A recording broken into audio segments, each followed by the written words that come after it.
The man sallallahu alaihi wasallam, he was praying in sajda. They used to come and throw the guts of animals, the guts of dead animals. They used to pour it on his back sallallahu alaihi wasallam as he was in salah. They harmed him.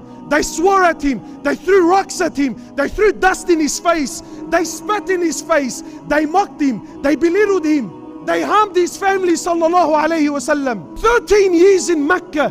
Prosecution for what? They killed his companions. Sumayya, a female companion. What did she do? They opened her legs and they rammed a spear in her private part and they killed her in front of him sallallahu alayhi wasallam. His daughter was stabbed. She was pregnant. They divorced his daughters. For what? She lost her child because of that stab. She ended up dying the following year, that same year. She ended up dying as a result of that wound. For 3 years they boycotted him in Mecca.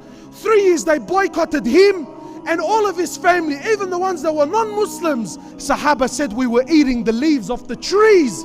Our droppings became like the droppings of animals. So much harm was inflicted upon them. Again and again, hostility. When he went to At-Ta'if, they pelted him for kilometers. They sent their children and they sent the mad people of their city for kilometers, chasing him sallallahu alaihi wasallam, pelting him with stones. He was bleeding from head to toe. In the battle of Uhud, they killed his uncle Hamza radiallahu. Not killed, they didn't kill, they absolutely mutilated the man. I mean, imagine Hind ripped his liver out. She took a bite from his liver, she chewed it and then spat it on the floor. Sahaba said, we never seen the Prophet of Allah cry like he cried when he seen his uncle Hamza. We never seen him cry like that. In narrations, he prayed janazah on his uncle 70 times. All this. And when he returned to Mecca after years of persecution with an army of 10,000 companions, the likes of which Arabia never seen before, and he entered into Mecca victorious. He was on his animal. He lowered his forehead so much his forehead was touching the back of his animal. He was praising Allah, saying, today victory belongs to Allah alone.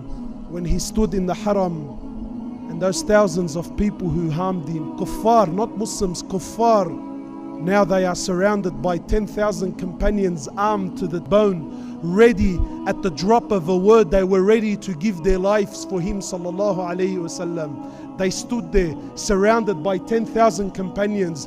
He says to them, and what do you think I will do with you today?